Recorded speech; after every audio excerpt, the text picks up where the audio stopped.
In the early 1800s, the United States appeared to be a nation in perfect equilibrium, equal numbers of free and slave states, each side holding its own in Congress. But that balance was an illusion. Beneath it, a fierce drive to expand westward was quietly setting the stage for a conflict that would eventually tear the Union apart. Here's how territorial ambition, political brinkmanship, and deep cultural divides brought the country to the brink of civil war. The roots of the conflict lay not in politics alone, but in the very structure of American society. By the early 19th century, the northern states had embraced industry. Factories, mills, and wage labor reduced the region's reliance on enslaved workers.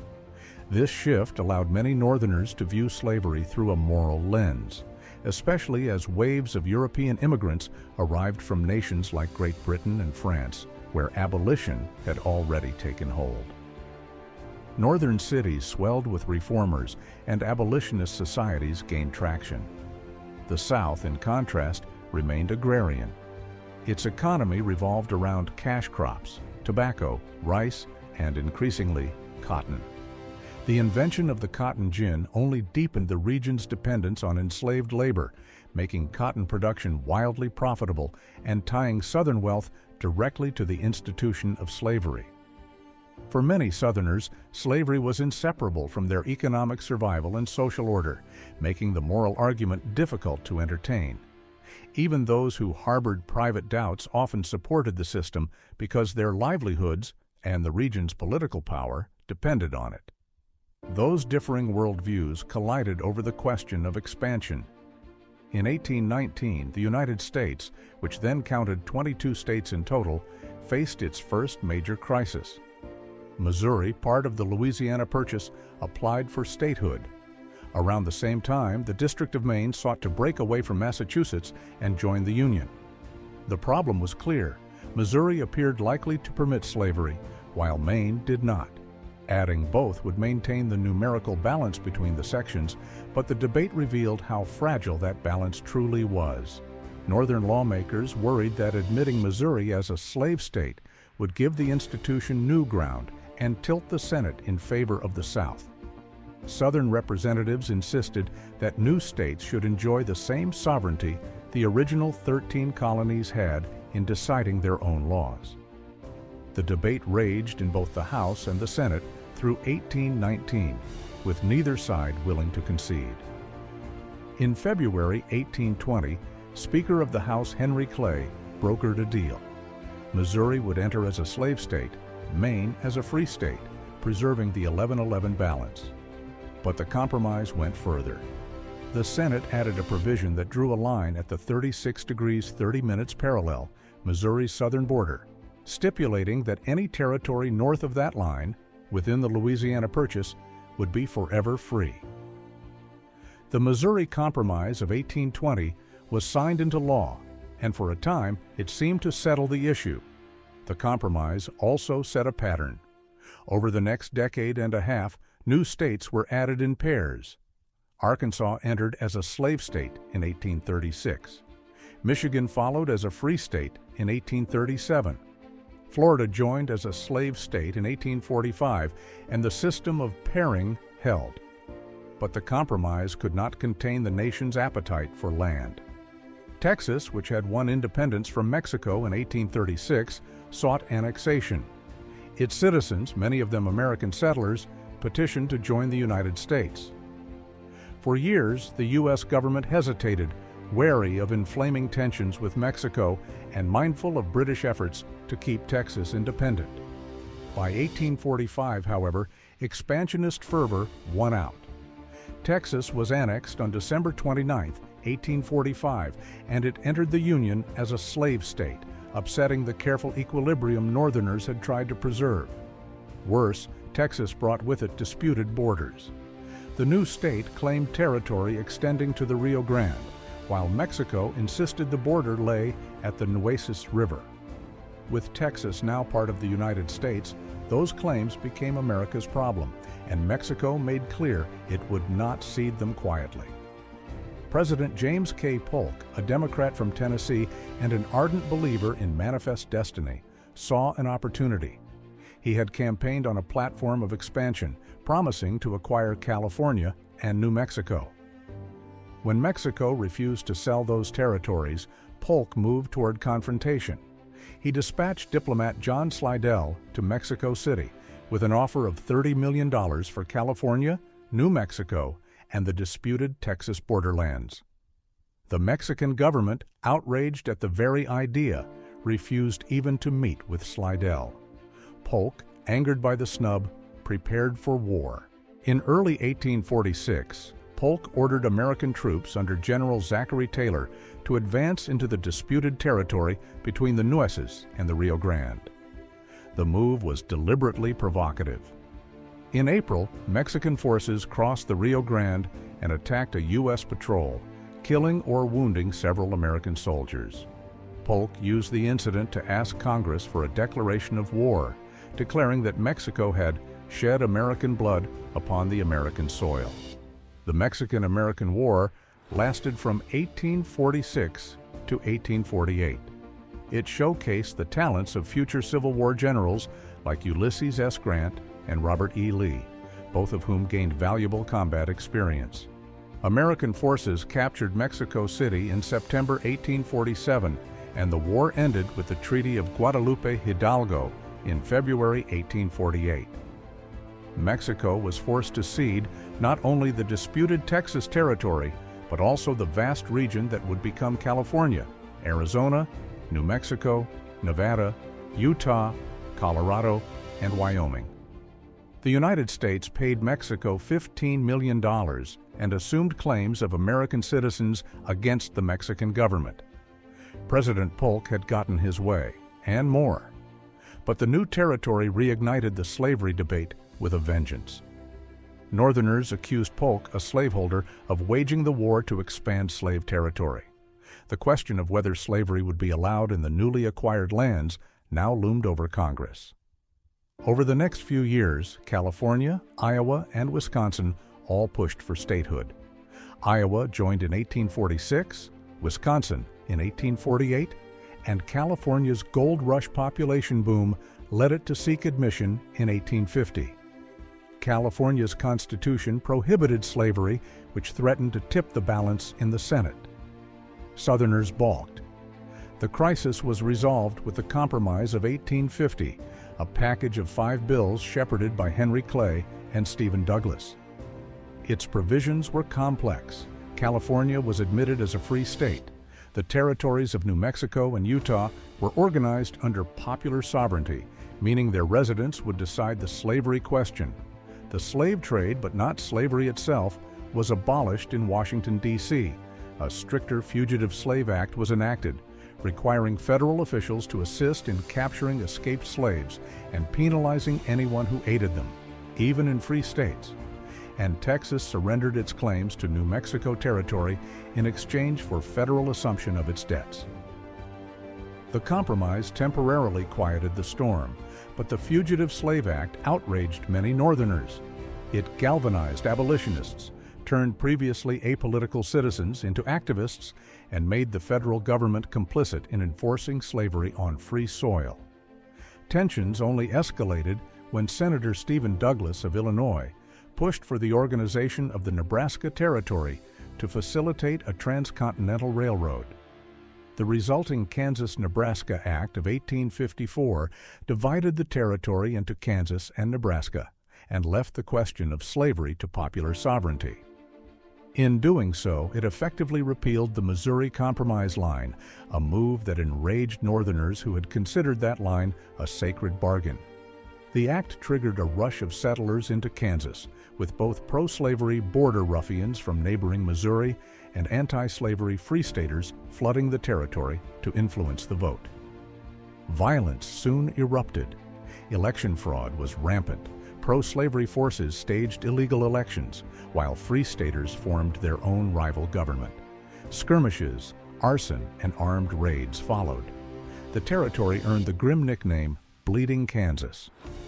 Over the 4-year period from 1855 to 1859, historians estimate that between 50 and 200 people died in the guerrilla conflict. Among the most infamous incidents was the 1856 Potawatomi Massacre, in which abolitionist John Brown and his followers dragged 5 pro-slavery settlers from their homes and hacked them to death with broadswords. Brown's actions sparked a cycle of retaliatory violence that pushed Kansas toward civil war in miniature. The conflict in Kansas spilled into the halls of Congress. On May 19th to 20th, 1856, Massachusetts Senator Charles Sumner delivered a fiery speech titled "The Crime Against Kansas." Sumner attacked the institution of slavery and singled out pro-slavery senators by name, including Andrew Butler of South Carolina. 2 days later, Butler's nephew, Representative Preston Brooks, entered the Senate chamber and beat Sumner with a heavy cane, striking him repeatedly even after the senator collapsed. Sumner suffered severe head trauma and did not return to the Senate for 3 years. Brooks became a hero in the South, receiving dozens of new canes sent by admirers, while Northerners were horrified by the brutality. The deepening divide reached new intensity with the Dred Scott case. Scott was an enslaved man who had been taken by his enslaver John Emerson from Missouri into free territories, Illinois and the Wisconsin Territory, before returning to Missouri. After Emerson's death, Scott attempted to buy freedom for himself and his wife, Harriet, from Emerson's widow, Irene. When she refused, Scott sued for freedom in Missouri State Court in 1846, arguing that his residence in free territory had made him free. The case wound its way through the courts for years. In 1850, a Missouri jury ruled in Scott's favor, but the Missouri Supreme Court reversed the decision in 1852. With support from abolitionists and the family of his former owner, Scott filed a federal lawsuit in the United States Circuit Court for the District of Missouri. Irene Emerson had by then transferred ownership of the Scotts to her brother, John Sanford, giving the case its name: Dred Scott versus Sanford. The Circuit Court ruled against Scott in 1854. Scott appealed to the U.S. Supreme Court. On March 6, 1857, Chief Justice Roger B. Taney delivered the majority opinion.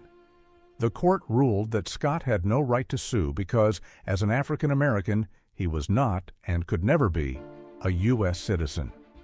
Furthermore, the court declared that the Missouri Compromise was unconstitutional because Congress lacked the authority to prohibit slavery in the territories.